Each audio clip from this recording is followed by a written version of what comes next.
Alors, le socialisme a adopté assez rapidement l'expression scientifique. Le socialisme scientifique. Et c'est un peu comme ça que Marx voulait que cela soit. Que ça fait.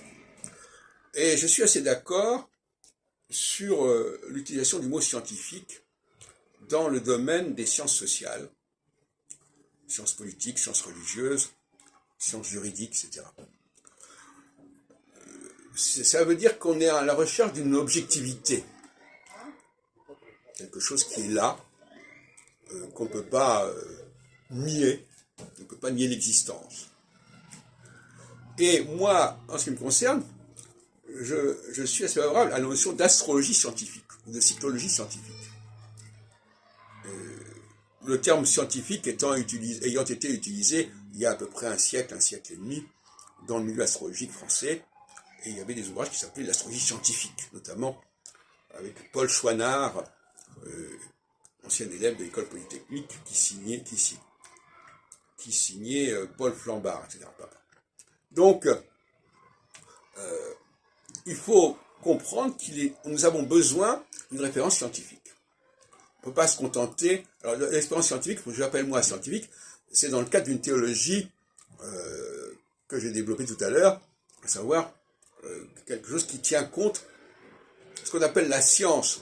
Alors, la science dure, la science physique, c'est celle de ce Dieu premier, mais la science sociale, c'est celle du Dieu second, hein, du Fils de Dieu, Démiurge, etc. Et donc c'est ça qu'il faut revendiquer. On n'est ni dans la science dure, ni dans le bricolage juridique qu'on peut imaginer, n'est-ce pas ? On décrète ceci, on décrète cela, on vote ceci, on vote cela. Il s'agit de prendre connaissance du plan divin. Et ce que j'appelle le plan divin, c'est justement ce que j'appellerais le socialisme scientifique ou la psychologie scientifique. C'est-à-dire quelque chose qui n'est ni de l'ordre de la nature, ni de l'ordre de l'humain et de la société, mais qui est le fondement même de la société.